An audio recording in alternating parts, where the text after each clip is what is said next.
Beli saham di mana? Teman-teman investasi, kalian pasti sering dengan kata-kata begini ya. Beli saham di Bursa Efek Indonesia.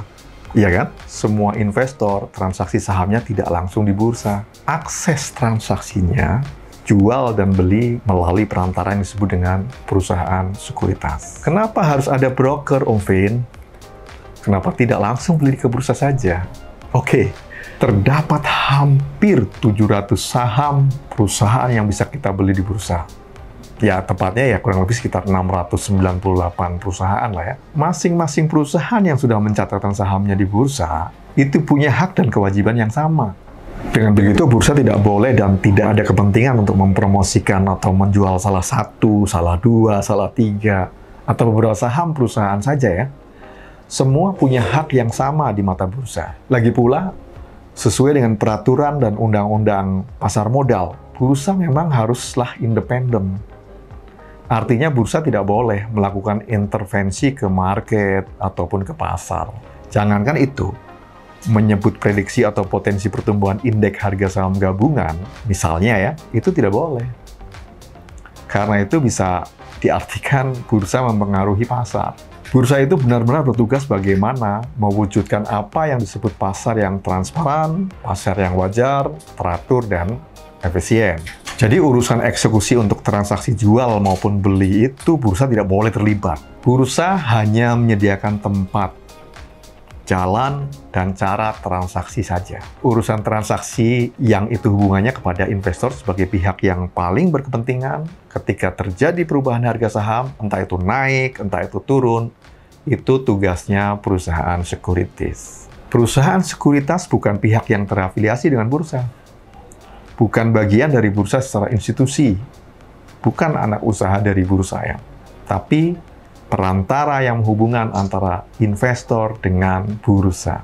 Mau itu investor institusi, maupun investor individu, transaksi jual dan beli sahamnya tetap harus melalui perusahaan sekuritas. Sekarang ada sekitar 100 perusahaan sekuritas yang merupakan anggota bursa, atau istilahnya AB. Perusahaan sekuritas dengan status AB, itulah yang bisa berhubungan langsung dengan sistem perdagangan di bursa. Di luar dari itu, ada juga perusahaan sekuritas yang bukan anggota bursa ataupun non-AB. Biasanya ya tetap punya nasabah atau investor juga.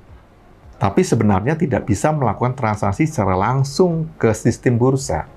Karena dia adalah bukan anggota bursa. Jadi tetap saja, kalau nasabahnya mau transaksi saham, si perusahaan sekuritas yang non-AB itu akan menggunakan jasa perusahaan sekuritas yang anggota bursa. Oke. Kembali ke soal peran perusahaan sekuritas. Karena fungsinya sebagai perantara, itu maka dia harus punya sarana dan prasarana yang oke untuk investor-investornya ya, supaya bisa bertransaksi dengan baik. Zaman dulu mungkin masih manual ya. Jadi karyawan perusahaan sekuritas yang biasanya disebut pialang, itu membantu investor untuk melakukan transaksi. Biasanya juga merekomendasikan saham yang layak dibeli atau layak dijual bagi nasabahnya ya. Tentu atas persetujuan nasabah di dalam melakukan beli maupun jual. Boleh kok pialang melakukan rekomendasi itu, sebab selain secara individu si pialang itu sudah punya sertifikasi dari regulator, yaitu OJK, perusahaan sekuritasnya sendiri biasanya punya analis. Nah, hasil riset dari si analis tersebut terhadap saham-saham tertentu itu kemudian ditawarkan oleh pialang kepada nasabah-nasabahnya ataupun sebagai bahan untuk analisa mereka ya, pengambilan keputusan beli atau jual. Sekarang ini di era digital, tugas pialang tidaklah sesibuk zaman dulu. Sebab rata-rata perusahaan sekuritas yang anggota bursa punya trading platform, semacam aplikasi untuk transaksi saham, dan itu bisa diakses secara mandiri oleh para nasabahnya ataupun para investornya. Jadi, si investor juga bisa secara mandiri melakukan beli atau jual sahamnya tanpa minta pertolongan pialang yang ada di perusahaan sekuritas. Trading platform milik perusahaan sekuritas itu terhubung dengan sistem bursa, ya, secara langsung. Jadi, setiap transaksi yang terjadi langsung tercatat juga di bursa. Sejak awal sebetulnya sampai sekarang, ya karena di negara kita masih relatif kecil jumlah masyarakat yang menjadi investor saham, peran sekuritas ataupun perusahaan broker juga sangat besar. menjadi semacam guide atau pendamping bagi masyarakat yang sudah menjadi investor atau nasabahnya dan memberikan edukasi bagi calon investornya ya. Oke, semoga bisa dipahami ya. Semoga bisa jadi bekal yang bermanfaat buat teman-teman Om Vin semuanya untuk segera memulai investasi.